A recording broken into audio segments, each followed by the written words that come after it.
You're watching The Ready Writer, a show where I get to speak to writers of all different genres, mediums, and experiences. The Ready Writer. Are you ready?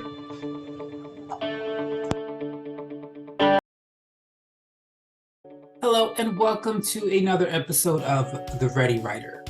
I am your host, Casey Bell, and today's guest is Royce Hall. Let's get started. So, my first question that I have for you is, when did you first discover your abilities or your talent for writing or passion for writing? My discovery came pretty early on. I would say definitely around three-ish. I wrote my first story about a puppy that I had, and I wrote it in a cardboard box. Gave it to my mom, told her I wrote a book. And prior to that, we would always read different types of poetry before bed. So the very first poem that I learned was "Mother to Son" by Langston Hughes. And they just continued to grow, learning Nikki Giovanni pieces and Maya Angelou pieces, and then branching off into wanting to do hip hop or doing hip hop music. And from there, I got more into spoken word and then short stories, and just continued to grow as a writer. What age would you say about when you, I guess, realized writing is, I don't want to say a job, but a career? When did you know and how did you know that that was something you would pursue? You know, it really just happened. Besides doing hip hop and spoken word, I think the biggest thing with being a hip hop artist at such a young age and the influences that were around me, um, I wasn't really thinking about per se the career aspect, more so the longevity, the people I wanted to meet, the circles I wanted to be in. We were probably 8 or 9 years old when we discovered, we want to actually be a group. But our premise for wanting to do that was really to meet our favorite groups.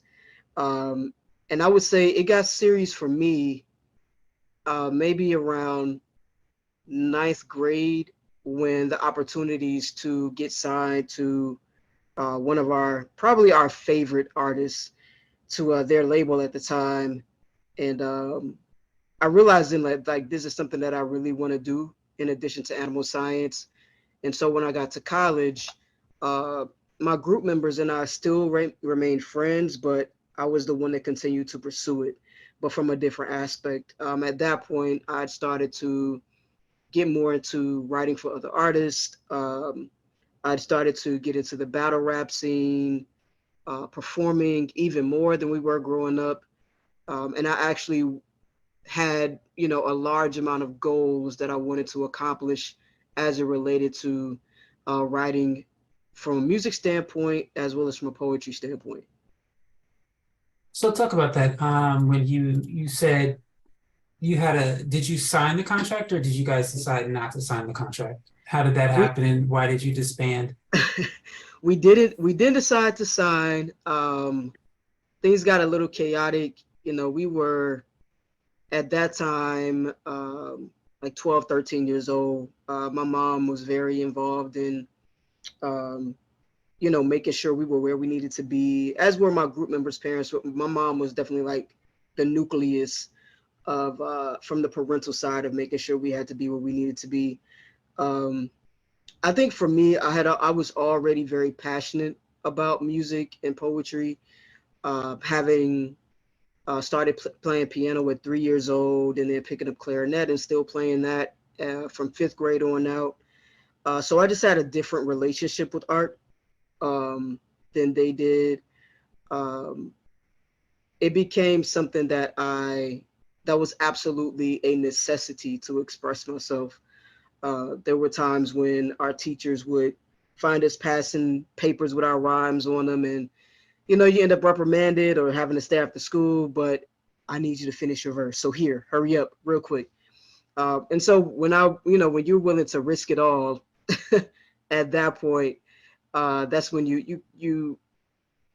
it's more than just a hobby at that point. And so the group that we were going to sign with, they ended up kind of not really going their separate ways because every now and then they will still perform together. Even as of recently, they performed together at a very high profile music festival.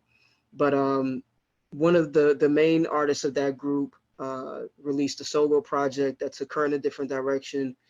And we kept in touch for a while as much as we could, but because she, became really like a megastar, um, that also kind of put us not on a back burner with them, but with things shifting so much with them and then things shifting a lot with the group over time, um, it was best that we just, I continue to do my thing and then they continue to discover, what passions fulfill them, as we grew up. Well, so how did you even know, how did you get into writing for other artists? Was that something that came to you or did you search that out? It was I've written for a few mostly indie artists so far, but I still have a list of folks I want to collab with and write for. Writing for other people, let's see. I was that person that when I would get a CD or a cassette or anything, I would read the liner notes. I knew who would sing the song, so who wrote the song, who produced it, who arranged it, who did the vocal arrangements on it. And so once I started reading the liner notes and learning the ins and outs, and I had a lot of different mentors around me who were much older but deeply involved in the industry. Um, I started to learn about split sheets and the process of writing for other people. And it really just came about when a producer friend of mine had a record, a track that he wanted another friend of ours who's a vocalist, he wanted her to sing, but he didn't have the lyrics. And so I'd already recorded with him several times and he'd already produced several records for me. So, he's like, try your hand at it. And before I knew it, I had penned this entire like neo soul, definitely adult contemporary R&B track for another vocalist. And then from there, um, just kind of collaborating with other people here and there. I've also done a few theme songs for some indie projects. So spreading my wings in that area too, where I'm also getting into uh, the short form of things as well, but still writing and creating nonetheless. So I believe you have a book of, I guess you could say poetry or I forget what you just what it's called. Well, I'll just say a book of poetry. How did you get into the process of publishing? Did you get help? Did you research? Did someone come to you and give you information? How did you even know? Because I often want, because school doesn't really educate when it comes to getting into business. They just teach you the skill of the business. And so how did you know about publishing books?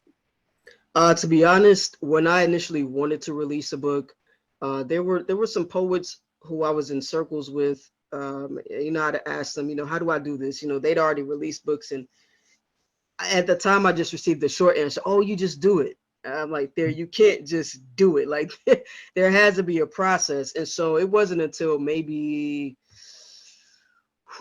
about maybe 12, 13 years later, where a poet friend of mine released a book, and I asked her, what is the actual process for self-publishing my own work? And so she gave me the step-by-step, connected me with a graphics and layout designer. I signed up at the time with Create Space to self-publish, compiled all of my poems. My first book, Rioting at Dawn, it's pretty much like a chronological journey of what was taking place as it relates to social justice, police brutality between like 2012 and 2015, as well as self-discovery and how that all kind of bridges together. And so with that book, everything is dated. Every poem has a date, so it also allows you to kind of go back and, if you want to, uh, research further what was happening on that date according to that poem. But I just compiled all of my poems that I wanted to use for the first book. I didn't have a title initially. I was at a Melanie Fiona concert, and she was talking about just the waking up of it all, and revolutionizing basically your awareness. And so in that moment, I had a lot of words come to me. I was like, rioting at dawn. And so that was how that first book came about. I linked up with the designer, sent him a few images, gave him my concept. And before I knew it, I was loading up everything to create space and chose a date and to release it. And that was that. And I've since released 2 additional books. Um, the same designer did the layout and graphics for my second book. My most recent release, I worked with a different designer only because I could not get in contact with that particular designer. But we were able to create something very special this third time nonetheless. But yeah, I was able to link with a poet friend of mine. Her name is May Rain, and she's based in Miami. And she definitely assisted greatly with me being able to get that initial project out. And now I can pass that information on to other people instead of, gatekeeping it. So in learning how to publish a book, because I know in my process, I was given, even when I watch webinars, I give, given tips, blah, blah, blah, blah.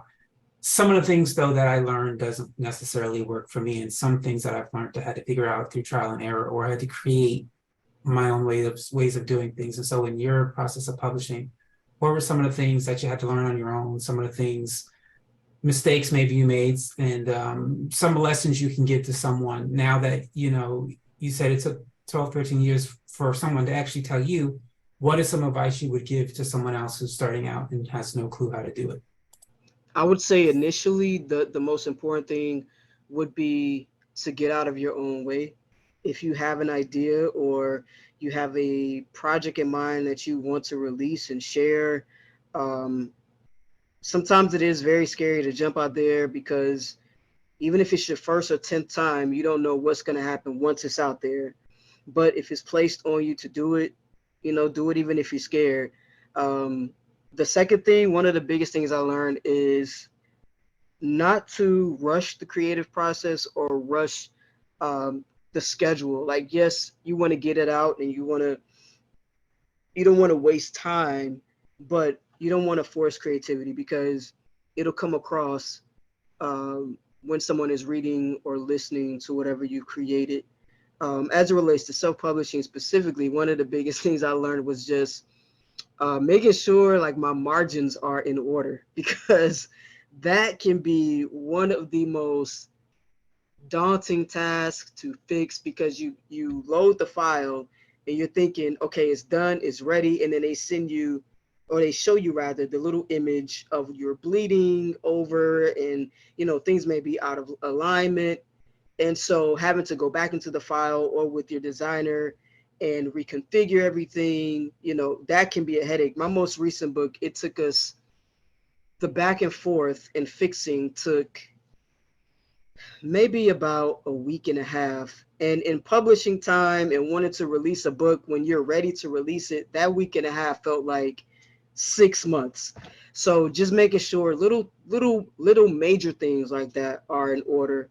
Um, Also knowing who you want to target or who you want to reach with your project is important.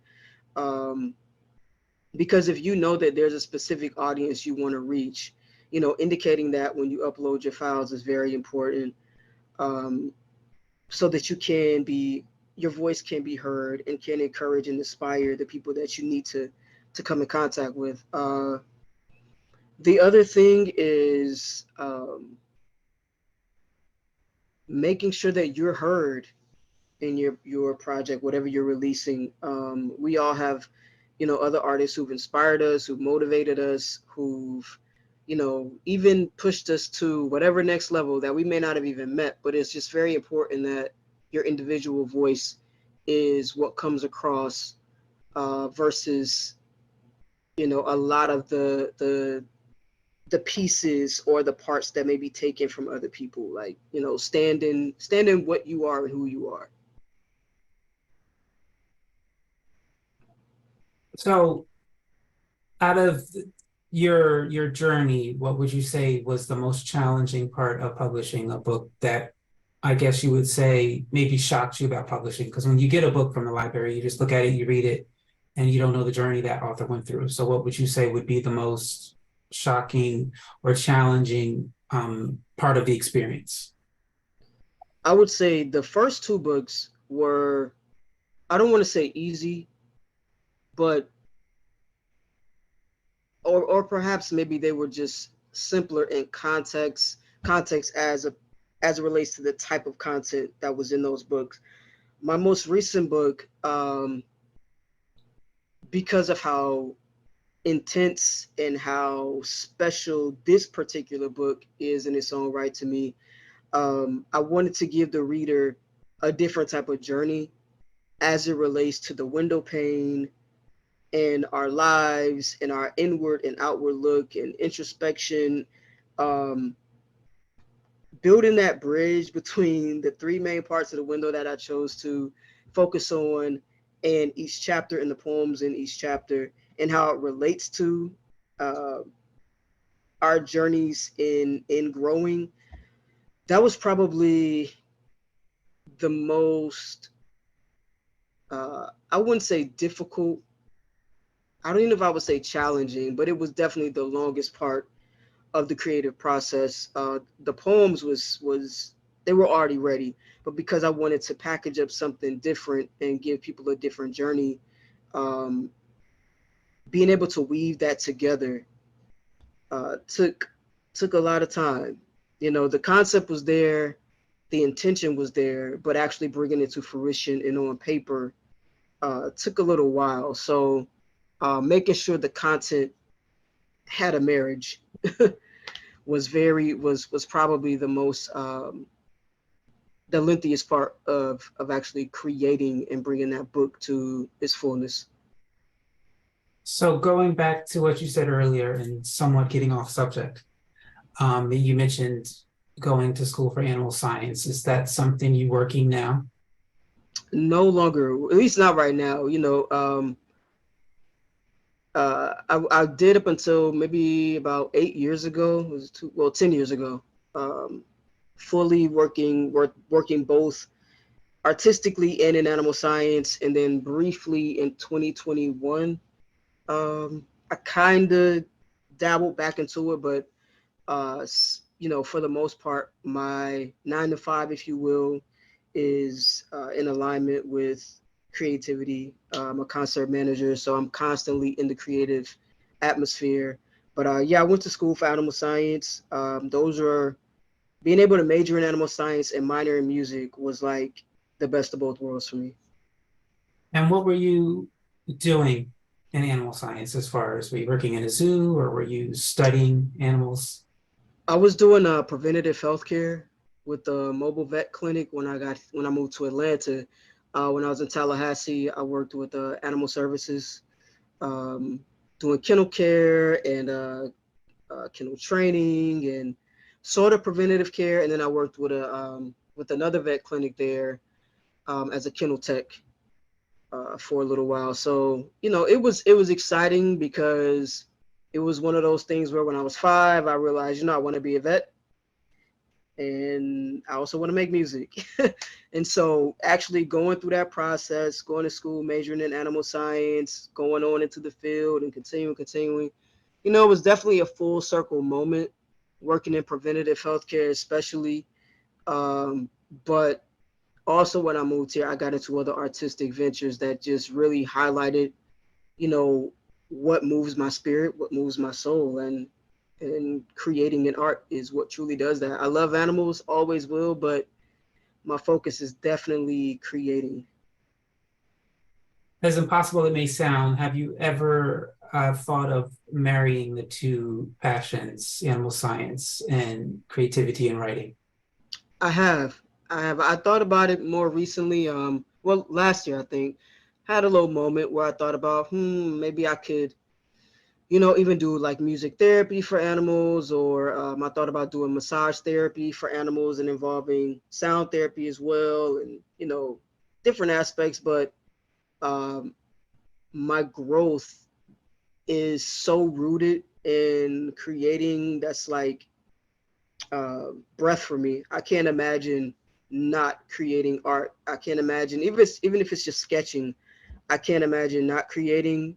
My day to day, my mind is constantly on, you know, okay, what have I done? What am I feeling now that I want to do creatively? And what's available to me to create right now? Yeah, it's I would say creating is my first language. You mentioned so you've written poetry, you've written songs, spoken word. You also though mentioned short stories. Is that something you ever done? I guess you can say full time writing short stories or even novels. Is that something you think of doing, or is that something maybe you did in the past that you're not so much interested in doing now? It's definitely something that ultimately I do want to release. I have a novel that I've been working on for a very long time. About, whew, I think I started writing it in 2009. And of course, since then I've released these other books, but um, I have that book, and then I have a book of short erotica stories or erotic short stories that I started around the same time. So both of those books are in progress still. They both require a different type of mindset. And so I've tried to force finishing them, which is how I learned. Never force the creative process. But they've been calling me lately, so hopefully I'll be wrapping those up within maybe the next year and a half, realistically speaking.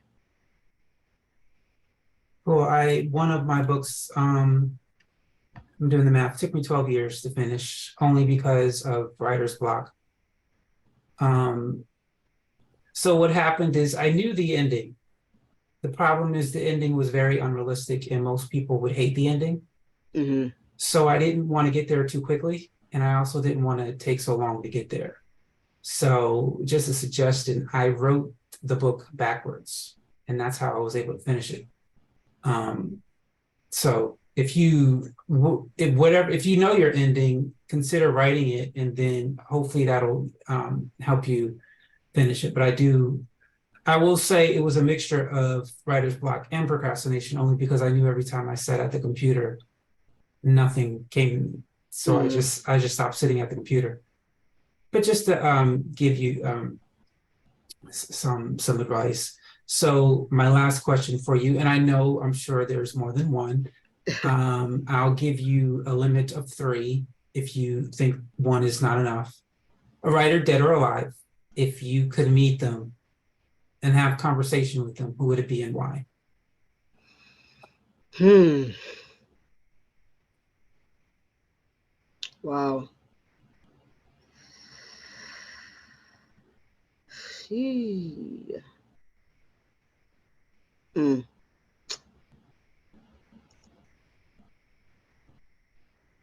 Oh boy, limiting it down to three is just okay. I would have to say,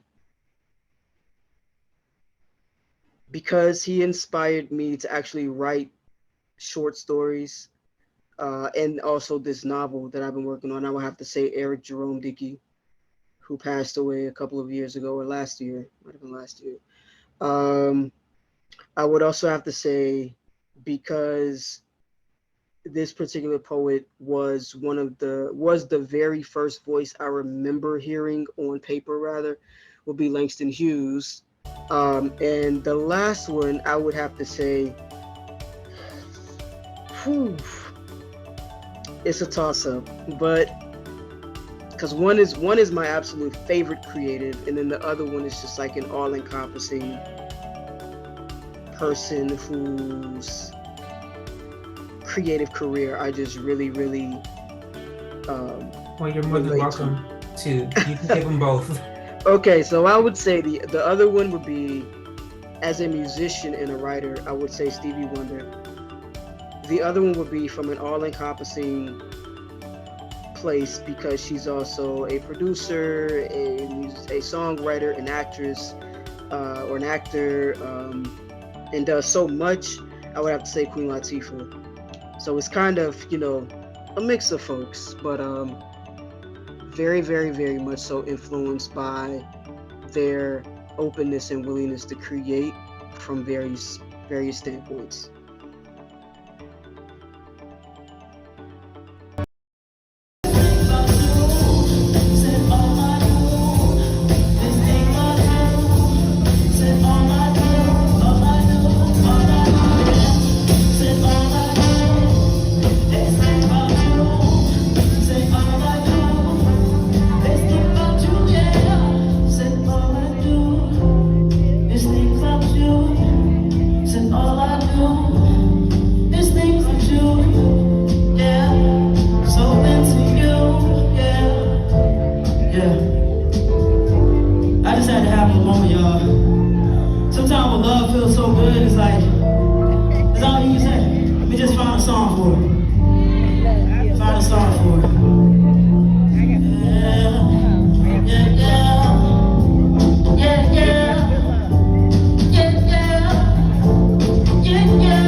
That is all the time we have for you today on this episode of The Ready Writer. I want to thank our guests for stopping on by Royce Hall, and of course you, the audience, for taking the time to view. Thank you and see you next time.